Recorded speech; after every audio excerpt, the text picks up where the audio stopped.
I sometimes get different messages from people about self-inquiry. Hassan, how do you do correct self-inquiry? When I sit down and ask myself, who am I? It doesn't really help. I don't think it reveals to me or allows me to recognize being. How do I do self-inquiry in the correct way? And a lot of similar questions along those lines. And really, the way I address this is that the questions asked in self-inquiry have to be tailored and have to be specific to you.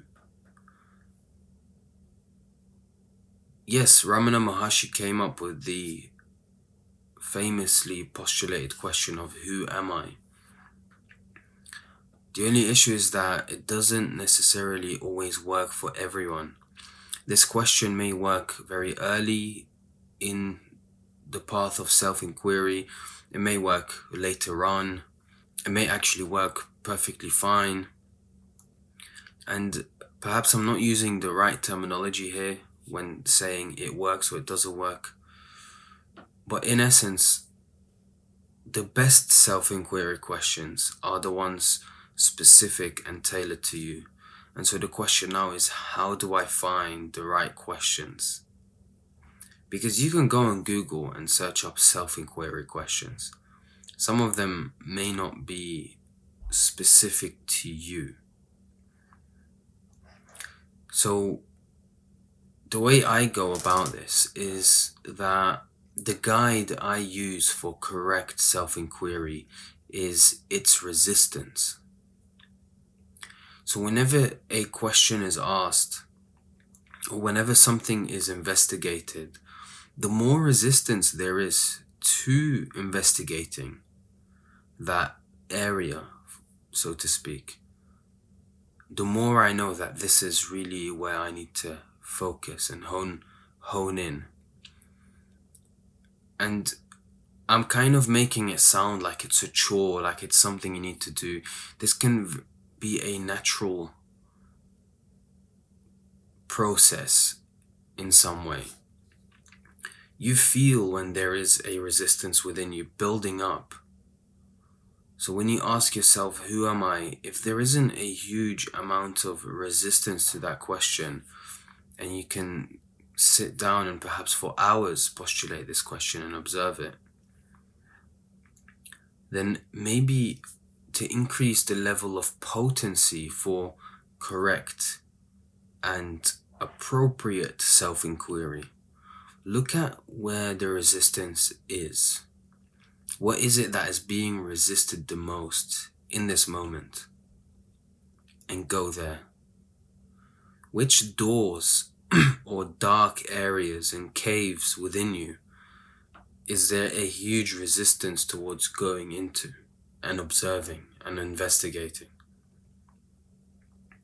And once this is recognized, once it's recognized that there is that resistance, which, by the way, is self-inquiry in itself, to recognize where resistance is,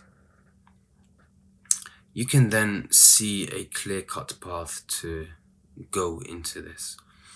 One particular resistance that I had in my journey is that there seemed to be some level of expectation of how one should be, how a spiritual person should be, how a spiritual person should act, how a spiritual person should feel, and how they should see the world. And so anytime there is an immediate reaction, there's a judgment followed. So if someone cuts me up in traffic, there is an immediate reaction to this person cutting me up in traffic. I may be angry, I may be furious. And so there is a judgment to that reaction. Like, no, as a spiritual person, you should not be acting in this way. And so now there needs to be the reconciliation with the judgment and the reaction. And all that this is doing is giving birth to several entities to deal with. There is the sense of being, and then there's the one that is reacting and the one that is judging the one that is reacting, and there's just too much going on. And so when looking at this, I found that there's a lot of resistance because I felt like the expectation of how a spiritual person should be trumps everything else and is superior. And so questioning that, I felt an intense amount of fear, because there was this sense of feeling that if I now don't have an expectation, then I may be led astray and I may not be walking the correct path in some sense. And that gave birth to the recognition of the pathless path in some way. And this is the beauty of self-enquiry. Self-enquiry, introspection, meditation is something that has been encouraged throughout the ages. It's timeless.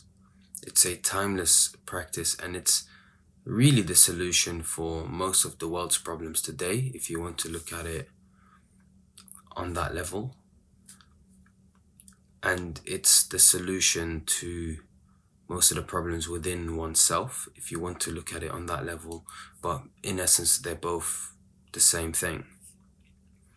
And so really correct self-inquiry is the tailored and specific approach that perfectly fits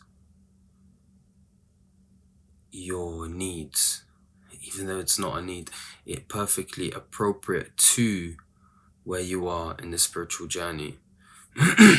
And so that is to find what it is that you are resisting the most. And you sit down with that and you question it. Why is there a resistance? What is felt if I go with what is being resisted? Understand the resistance. Can the resistance be appreciated? Can we be grateful for the resistance being there? So you don't want to be resisting the resistance either. So this is a quick and short one. I really hope that you can see that there isn't perhaps a correct way for all, but the best way for yourself is the tailored approach to see where the resistance lies and to then question that resistance. The resistance can come in the form of escaping, procrastination. It can come in the form of boredom. It can come in the form of the triggering of intense emotions. There are so many different ways, and it requires some level of honesty and sincerity. And once that's established, you will see a very clear guidance into the direction that needs self-inquiry. So thank you so much for watching. This is Hassan from The Spiritual Walks, and we are all on a journey towards the truth.